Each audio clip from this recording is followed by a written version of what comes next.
Wilbon, do you think Westbrook being moved out of the starting lineup, is that the answer for the Clippers? It's a process. This is going to take a while. You got 4 guys who are great players, who all need the ball. There's only one ball. Russell Westbrook is one of the greatest players in NBA history. His long list of accolades and accomplishments landed him on the league's 75th anniversary team as one of the 75 greatest players ever. Sorry, Clay. However, that version of Russell Westbrook has been gone for a while. Even so, he's been an effective player since signing with the Los Angeles Clippers last season, including some big performances in the playoffs. However, Russell Westbrook has had to adjust to another superstar teammate when Los Angeles traded for James Harden less than a week into the season. While putting Westbrook, Harden, Kawhi Leonard, and Paul George on the court together was the original plan, the early results forced the Clippers to change course. And the crazy part is it worked. Russell Westbrook moved to the bench in mid-November, and the Los Angeles Clippers have been a better team since, going 10-3 in their last 13 games and slowly climbing up the Western Conference standings. But the fact that less of him is good for the Los Angeles Clippers spells potential trouble for the former MVP, which means that we could be witnessing the unfortunate end of Russell Westbrook. Before we get to the content, we are on the grind to 900,000 subscribers. Make sure you subscribe and turn on your notifications to help the channel grow. We're also making a huge push on Snapchat at TheFlightMike Snap if you want to get a look at what we do on a day-to-day basis behind the scenes. Now that we get all that out of the way, cue the intro.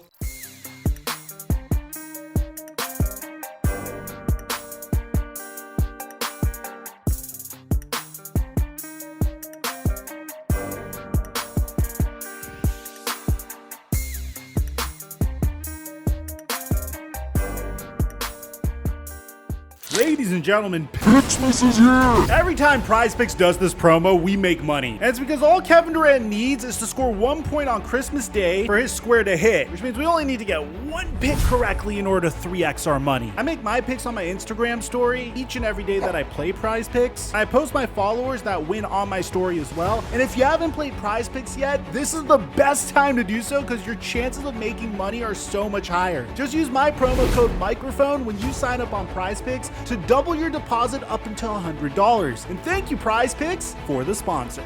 Mic check 1 2 1 2. What's going on, everybody? After a tumultuous season and a half with the Los Angeles Lakers, Russell Westbrook was traded at the deadline to the Utah Jazz. A little over a week later, after clearing the air on his role, he agreed to a buyout with Utah before signing with the Clippers and keeping him in LA. The UCLA product and LA native stayed home to team up with Kawhi Leonard and his former Thunder teammate Paul George, who advocated for the team to sign him. After trading away Reggie Jackson and John Wall, it became an easier sell for George when discussing the potential move with Kawhi Leonard. And this is what Kawhi thought about it. Talk about leadership. That Russ is a leader, man. Yeah. What was Kawhi's thoughts on it? Did you have any conversations with him, and did he put any input on?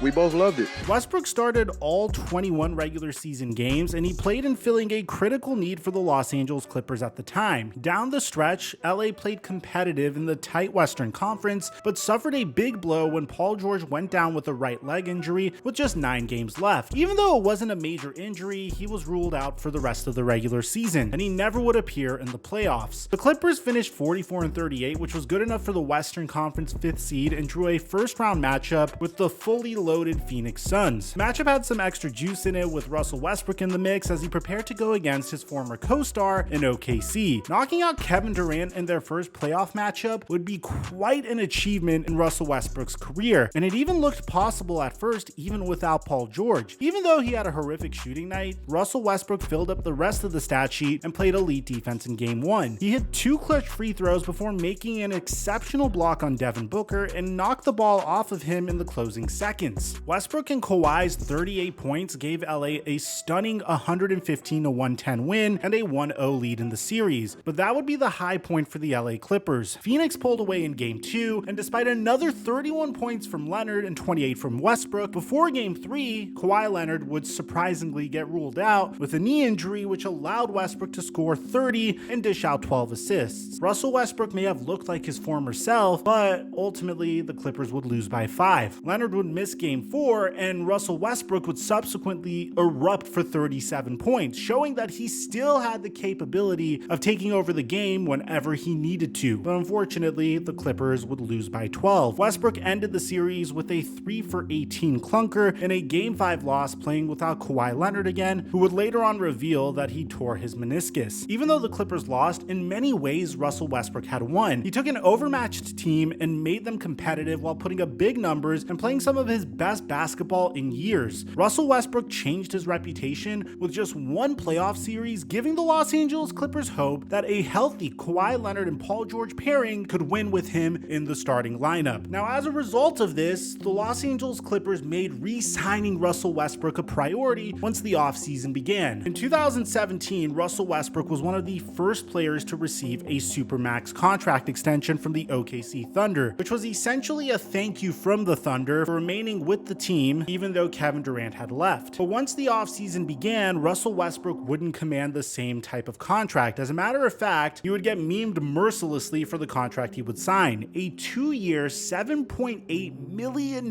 contract extension with the Los Angeles Clippers. At the time, people were memeing this contract, saying that this has to be one of the most disrespectful contracts in NBA history. Another person said if he wants a pay cut to contend, then I understand, but why take a pay cut to play with the Los Angeles Clippers? Another person even mentioned that this is a 1-year number, with another fan saying he took a hometown discount to stay. That's the most Clippers thing ever. One person even said, damn the fall of Russell Westbrook. And while Russell Westbrook has had significant business achievements off of the basketball court, there were some things that were clear about this contract. The reason why Russell Westbrook took a pay cut to stay with the Clippers was because his role was defined. There was no way that the Los Angeles Clippers were about to bring back Russell Westbrook on an undervalued contract and bring him off of the bench. That's what the Los Angeles Lakers were doing with him when he had a Supermax contract. But not Russell Westbrook. He just came off of an offseason where he erupted for 37 points. He had 30 points and dished out 12 assists. He was quite literally carrying the Los Angeles Clippers against a super team. And while this contract was a far cry from his massive extension with the Thunder, there's no question that Russ could have received a bigger deal from another team that could offer him more than his $3.8 million salary for the season. But Russell Westbrook would tell us all why he took such a pay cut during his season-ending conference. I'm grateful and blessed to end up in a situation where just allowed to be myself and been able to be brought in with open arms. Paul George thought that he'd have a difficult time recruiting Russ to return, considering what the Clippers were allowed to offer him. And I talked to him before, and it's funny because I was like, and I know like what we can offer him. It's an awkward moment. Like, should I recruit him? Like be that guy bro, lowball you. Like, right. I'm texting him, I'm talking to him, and I'm just like, just keep us as an option. Like, you know, like we would love to have you back, basically. Like, I'm thinking like, no way he coming back. And he like, I'm trying to come back, bro. Like what we doing? So I'm like, wait, what? With a happy Russell Westbrook back in the fold, the Clippers were able to bridge back most of last year's rotation to run it back for year 5 of the Kawhi Leonard, Paul George era. The season started off well, with the Clippers going 3-2 through 5 games with Russell Westbrook as the starting point guard. Russ had a couple of early games with big numbers and at least helped the Clippers stay in each and every game. The long-rumored move throughout the offseason finally went down that has changed Russell Westbrook and the Clippers ever since. Just before their 5th game of the season, the Los Angeles Clippers acquired James Harden, PJ Tucker, Philip Petrusev in exchange for Nicholas Batum, Robert Covington, Marcus Morris, Kenyon Martin Jr., and multiple first-round picks. The Harden-Westbrook reunion marked the 3rd time the two would be teammates after previous stints in Oklahoma City and Houston. After their overtime loss to the Lakers, Russell Westbrook was asked multiple times what the acclimation period would look like with Harden in the lineup, and it took him 2.3 business milliseconds to call out the media when he said this. Give it a break, y'all.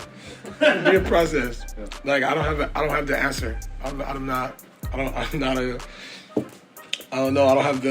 predict the future. I don't know what's gonna happen. Like I don't know, bro.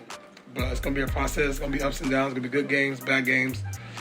It's not just going to come together and mesh and we're going to be perfectly fine. That's unrealistic expectations for everybody. And, believe it or not, Russell Westbrook was right. The early results were downright awful. In each of Harden's first 5 games, LA went with the same starting lineup of Harden, Westbrook, George, Leonard, and Ivica Zubac. The Clippers promptly lost each game, bringing their losing streak to 6 and their record to 3-7 on the season. During their loss to Denver that dropped them to 0-5 with Harden, the Clippers kept Russell Westbrook off of the court during crunch time as LA narrowly lost by 3. Then came the turning point. Ahead of their November 17th game against the Houston Rockets, Bleacher Report's Chris B. Haynes reported that Westbrook would be coming off of the bench after approaching the coaching staff about the idea. Personally, I believe this report was created to paint Russell Westbrook in a good light. And to be honest, the man deserves it in my opinion. The report said he had told them that he wanted to do whatever it takes to win and suggested leading the second unit would be better for the team. Head coach Ty Lue confirmed the report before the game that night.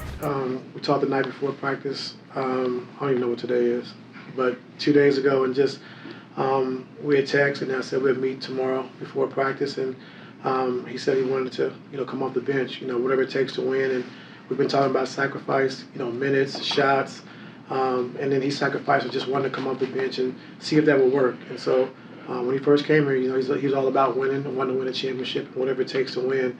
And so it was great to see him do that yesterday. The Clippers ended their losing streak that night with Russell Westbrook only playing 17 minutes in a 106-100 win. After they won their next game against San Antonio, Russell Westbrook finally spoke about the move to the bench.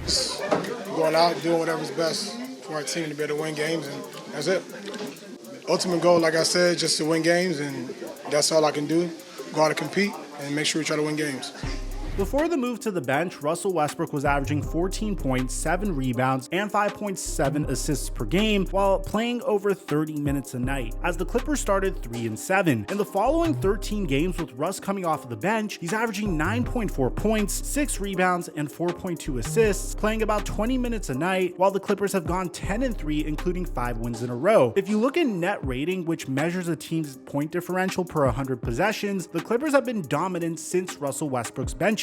During this stretch, the Clippers have most of the top 10 best 3-man lineups out of at least 200 minutes in terms of net rating. The same goes for the Player Impact Estimate category, or PI, which tracks what percentage of the events in a game each player has contributed to. The Clippers again dominate the top 10 of the best 3-man lineups of at least 200 minutes, including the Paul George, Kawhi Leonard, and Terrence Mann trio at the very top. All these lineups include at least one of Harden, Leonard, or George. None of them include Russell Westbrook. Since his benching, the new starting 5 of James Harden, Kawhi Leonard, Paul George, Ivica Zubac, and Terrence Mann is the best 5-man lineup with the most playing time together. That's also one of the 10 best plus-minus lineups in the league all season. The Clippers finding success playing man with their starters is a bit ironic considering LA's refusal to include him in the James Harden trade, despite the fact that he wasn't even starting at the time. When the LA Clippers signed Russell Westbrook last season, they needed him to fill a position where they had no other options. This season, they clearly have a better option at point guard with James Harden on the team. About a month ago, we made a video detailing the Clippers' early struggles with Harden in the lineup. The numbers and records show that the solution has been less Russell Westbrook. Russ can still play and figures to remain part of the Los Angeles Clippers rotation moving forward. Ty Lue may put him back in the starting lineup to make occasional starts when Leonard, George, or Harden are out, but the Russell Westbrook of old is gone. He deserves credit for volunteering to come off of the bench for the betterment of the team. Not every Hall of Famer has been willing to do that.